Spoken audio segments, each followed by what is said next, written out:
Jeremias Heard commits to Tennessee, class of 2024.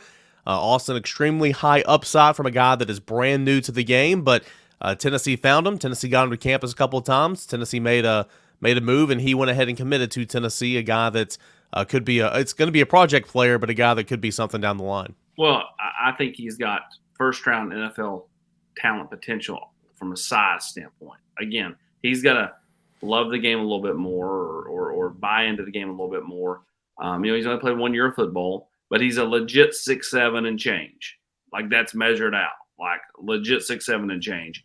He has 300 pounds. He has 36-inch arms, and he has 11-inch hands.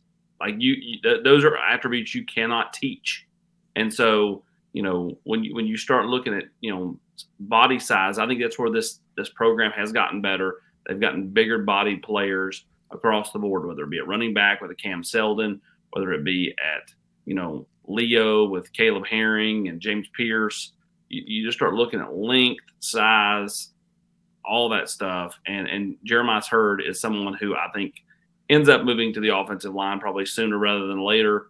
And again, I think, if it clicks, has big time potential because I think he is a big time athlete. 10 commits so far for the class of 2024.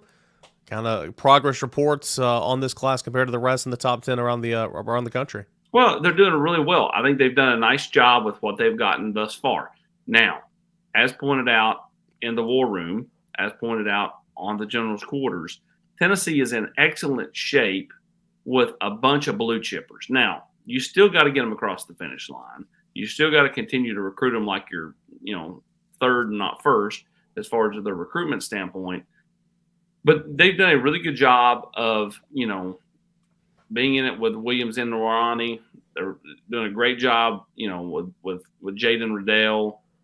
Done an excellent job just in the Midwest in general. I mean, like, they're racking up over there as far as being in it. Ryan Wingo, the Lindstrom kid, also from St. Louis, just down in Arkansas with Braylon Russell, Peyton Lewis over in the state of Virginia, Cam Franklin.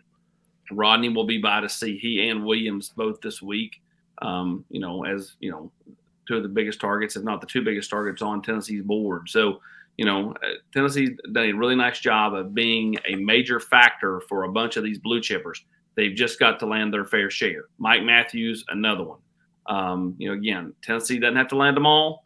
They just got to close some of them out and land their share. And if that happens, then this class can be really, really good. Hey, Austin, we haven't talked about this. This is a bigger picture thing, but you talk to kids more than I do, obviously. What do you make of the NCAA rule change for unlimited official visits for prospects? Do you think we'll literally see kids taking 10 or 12 visits, or do you think schools are going to curtail back and go, you know what? We only got 56. We're not bringing in a bunch of guys that we're 7th or 8th for, or a coach is going to go, hey, if we get them on campus, we got a shot, and they're going to bring a bunch of guys in. I think it's going to be a mixture, Hubs, because I think that, early on, with early visits, the last thing you just said about, hey, we get them on campus, we got a shot, I think that is going to be the case. And then at the last minute, late in the process, if you got some visits to burn, why not shoot your shot? But I think in the middle, you'll see them start to kind of, let's wait. We might bring you in. Let's kind of see where things are. You're talking about this school, and this school ahead of us. Doesn't make much sense. Let's kind of see where this thing plays out over the next few weeks and months. And so I think that's kind of where, I think at different stages of the process, you'll see schools kind of change how they view things. That's the interesting part of all this, because it's unlimited for kids now, but the number stays the same for schools. So, like, that part of it's a bit of a head scratcher, but it also, at the same time, it doesn't make it just a free for all for schools and kids to bring in 100 different kids on official visits. But for the record, I mean, most schools don't use their entire official visit allotment. That's right.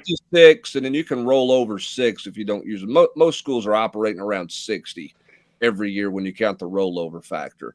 Most schools don't bring in 60 official visitors in a year. So I just wonder how much it's really going to change or not going to change in terms of the school's perspective? I think with a guy like Ryan Wingo will take a bunch of official visits. I think he'll take the 4 in June. I think he'll take more than that, or I think he'll take another 3 or 4 in the fall.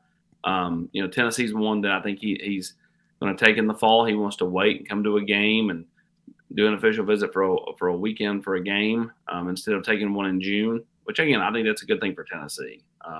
He's been here. He knows it on both sides. And I think, get him here for another good atmosphere and kind of see where it goes. And then, I think each kid's going to be different, though. Like if you got a parent that's just kind of over the process, right, maybe they let their kid take a couple of visits without them that, hey, just go have fun, go to Oregon or whatever. But if you're at that school, if mom or daddy's not getting on the plane to come with them to see, you're gonna be like, I'm not sure. Yeah, but there's been enough evidence over the years, Hubs, of kids getting on a campus without their parents and then making a knee-jerk deal and then just telling their parents, hey, this is where I want to go. I fell in love with it, blah, blah, blah, blah, blah. Yeah. So, I mean, like, you could look at it 100 different ways. Right. That's good. That's right. All right, Tennessee has 10 commits for the class of 2024, the latest coming on Friday. A big lineman by the name of Jeremias Heard, 6'7" and change, about 295. 1 year of football experience already, but some of the big schools are going to continue to call that one as the time goes on.